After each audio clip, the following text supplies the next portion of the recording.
আসসালামু আলাইকুম ওয়া রাহমাতুল্লাহি ওয়া বারাকাতুহু। আশা করি সবাই ভালো আছেন। আপনাদের সবাইকে স্বাগতম আমাদের আরো একটি সেশনে Python3 Programming on Beecrowd Beginner। আজকের সেশনে আমরা সলভ করছি প্রবলেম 1186 এবং আমাদের টাইটেল হচ্ছে Below the Secondary Diagonal। তো চলুন শুরু করা যাক।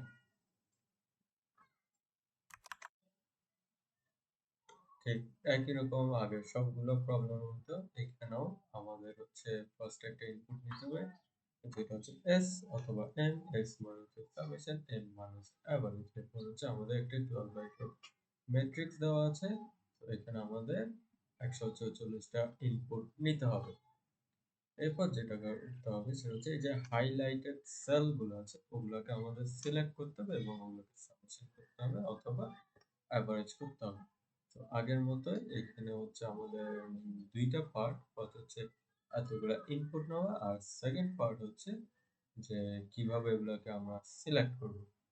আমি সরাসরি সেকেন্ড পার্ট নিয়ে কথা বলছি। আপনারা একটু খেয়াল করেন, যখন হচ্ছে আপনাদের 0 নাম্বার রো তখন কোনো ইনপুট সিলেক্ট হয়নি, যখন ফার্স্ট রো তখন লাস্টের থেকে একটা সিলেক্ট হতো, এরপর ঠিক একইভাবে দুইটা সিলেক্ট। এইখানে আমরা যে লজিকটা ইউজ করতে পারি সেটা হচ্ছে এই টোটাল নাম্বার অফ আইটেমস, যেটা হচ্ছে 12 মাইনাস আই আমরা ইউজ করতে পারি। আই মানে হচ্ছে এই যে রো গুলো আছে এই রো গুলো ইটারেট হতে থাকবে এবং আই এর ভ্যালু এক এক করে বাড়তে থাকবে। তো 12 মাইনাস আই হলো যেটা হবে লাস্টের আইটেমটা সিলেক্টেড হবে। তো আমরা এখন তাহলে সরাসরি কোডে চলে যাই। ফ্লোচার্টটা দেখে নিই। ঠিক আগেরগুলোর মতোই আমরা একটা ইনপুট নিব, যেটা বলবো আমাদের মোড কি, এরপর আমরা একটা এমটি ম্যাট্রিক্স ডিক্লেয়ার করব, এরপর হচ্ছে আমাদের ফর লুপটা যেখানে আমরা অনেকগুলো ইনপুট নিব। এই নেওয়ার পর আমরা চলে যাব হচ্ছে মেইন ক্যালকুলেশন, যেখানে আমরা হচ্ছে সামেশন সরি আমরা যেখানে সিলেকশন এবং সামেশনটা করে ফেলার পর আমাদের মোড যদি সামেশন বলে তাহলে আমরা জাস্ট ওই আউটপুটটা দেবো, যদি অ্যাভারেজ করতে বলে তাহলে জাস্ট ভাগ দিয়ে আমরা অ্যাভারেজটা রিটার্ন দিয়ে দিই। এবার তাহলে আমরা কোডে চলে যাই। ফার্স্ট হচ্ছে আমাদের মোড ইজ ইকুয়ালস টু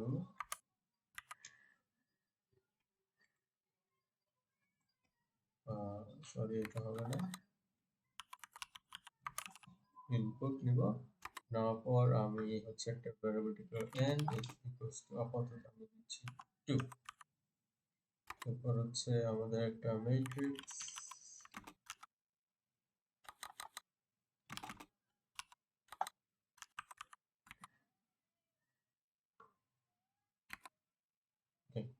এরপর হচ্ছে আমাদের ফর লুপটা ইনপুট নেওয়ার জন্য ফর আর ইন রেঞ্জ হবে n,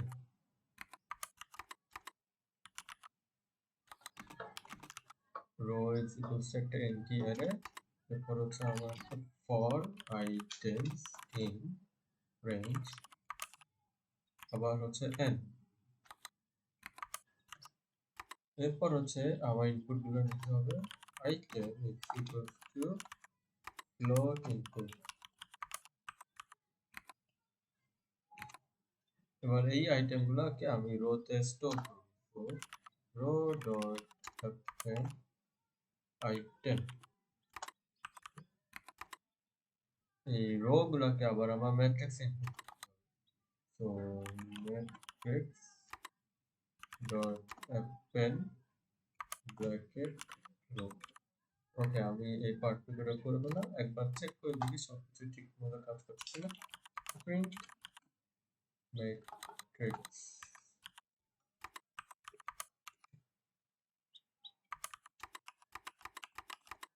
হ্যাঁ সবকিছু ঠিকমতো কাজ করছে। এবার আমি যেটা করব, আমি হচ্ছে সিলেকশনের পার্টটা করব।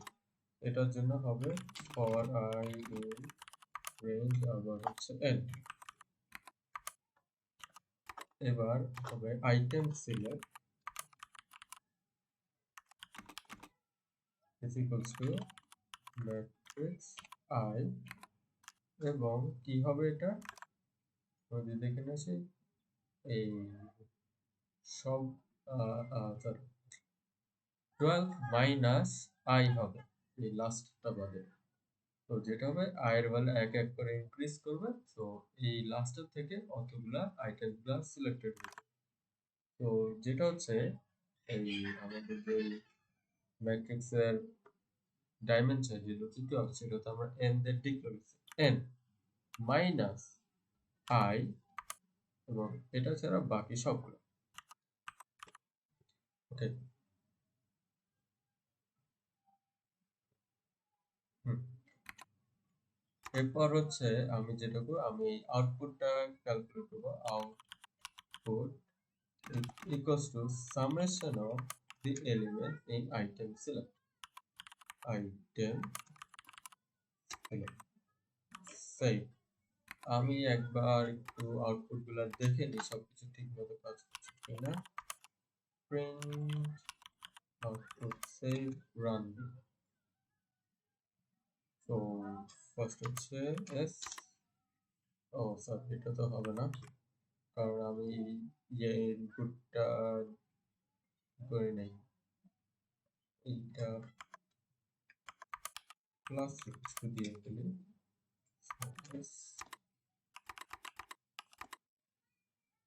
ওকে আমি আউটপুট আগে থেকে ডিক্লেয়ার করতে ভুলেছি। তো output is equals two 0 save and run again।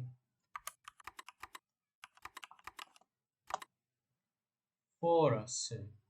তো কেন 4 আসছে এটা যদি আমরা একটু চেক করি বোঝার জন্য যে আমাদের কোড ঠিকমতো অ্যাকচুয়ালি কাজ করছে কিনা।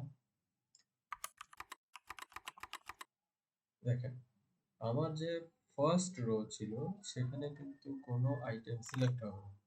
তো ফার্স্টে কেউ কিন্তু সিলেক্ট হবে এই 1 2 এর মধ্যে কেউ সিলেক্ট এবং সেকেন্ড রো যেটা সেটা হচ্ছে 3 4 3 4 এর সেকেন্ড রো এর জাস্ট একটা ইনপুট ছিল যেটা হচ্ছে লাস্ট। এখানে লাস্ট ইনপুট হচ্ছে আমার 4 এই 4 টাই আমার কি হয়েছে সিলেক্ট হয় এবং যেহেতু আর কোনো কিছু অ্যাড হয় নাই 4 plus nothing is equals two 4। তো আমি বলতে পারি যে আমার কোড ঠিকমতো কাজ করছে।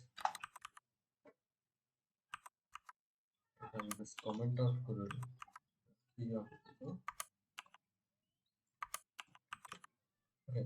তো আমার আউটপুট কাজ করছে। এবার আমাকে যেটা করতে হবে এভারেজের জন্য এই ইন্ডিভিজুয়াল মেম্বারদেরকে আমার সিলেক্ট আমি দিই number of item is equals to আমি এখানে লেন্থ ফাংশন ইউজ করব। লেন্থ ফাংশন যেটা হবে ও হচ্ছে আমাকে ইন্ডিভিজুয়াল রোতে যতগুলা আইটেমসকে আমি সিলেক্ট করছি ওদের নাম্বারটা আমাকে ফেরত দিবে। তো লেন্থ ব্র্যাকেট হবে আইটেম সিলেক্ট। ঠিক একইভাবে এই টোটাল নাম্বার অফ আইটেমগুলোকে আমি ইটারেট করতে থাকবো। এইটা করার জন্য আমি যেটা করতে পারি প্লাস ইকুয়ালস টু লেন্থ করে দিতে পারি। তো আমাকে একইভাবে আউটপুটের মধ্যে আগে থেকে ডিক্লেয়ার করে দিতে হবে ইনিশিয়ালি এর ভ্যালু হবে 0। তাই সো এভরিথিং লুকস গুড। এবার আমি যেটা করব যদি সামেশন সিলেক্ট করা হয় if more is equals to s তাহলে প্রিন্ট হবে খালি out inverted comma second bracket output এবং ফরম্যাট করতে হবে 1 ডেসিমাল প্লেস করতে হবে সেটা কোলন 0.1 সেভ। একইভাবে আমার করতে হবে average if more is equals to m। এইখানে একটা কাজ এক্সট্রা করতে হবে সেটা হচ্ছে এভারেজটা ক্যালকুলেট করে নিতে হবে। Output is equals to output divided by number of item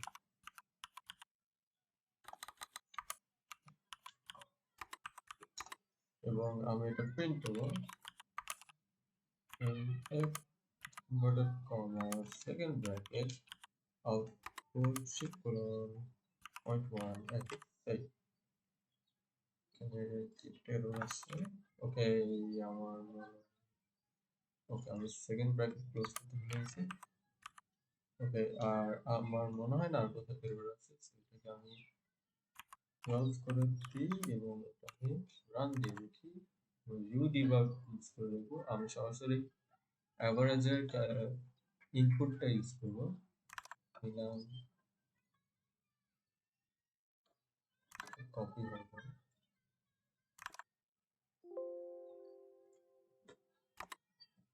100.7 দেখি ঠিক আছে কিনা। 100.7, ইয়েস, আমাদের কোড সব ঠিক আছে, ঠিকমতো কাজ করছে। তো আমরা কপি করি, বিক্রাউডে যাই এন্ড সাবমিট করে দিই। সাবমিট, ভেরিফাই,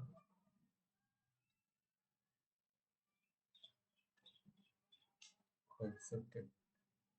তো এখানে খেয়াল করবেন যে 1181 থেকে 1190 পর্যন্ত সবগুলো হচ্ছে একই কনসেপ্টের প্রবলেম। জাস্ট কিভাবে আমি আইটেমগুলোকে সিলেক্ট করছি এটাই খালি বারবার চেঞ্জ হচ্ছে, এছাড়া আর কোনো চেঞ্জ নাই। এবং এই 1190 পর্যন্ত আমাদের পুরো কোড ফরম্যাটটা এটাই হবে, খালি চেঞ্জ হবে এই লাস্টের পার্টটা, আইটেম সিলেক্ট, এই একটা লাইন প্রতিবার চেঞ্জ হবে। তো আপনারা অবশ্যই বাসায় ভালো করে প্র্যাকটিস করবেন এবং বুঝে বুঝে প্র্যাকটিস করবেন। যত প্র্যাকটিস করবেন তত কনসেপ্টগুলো আপনাদের জন্য ক্লিয়ার হবে। আজকের জন্য এতটুকু, ইনশাল্লাহ দেখা হবে আপনাদের সাথে আগামীকাল। সবাই ভালো থাকবেন, সুস্থ থাকবেন। আল্লাহ হাফেজ, আসসালামু আলাইকুম।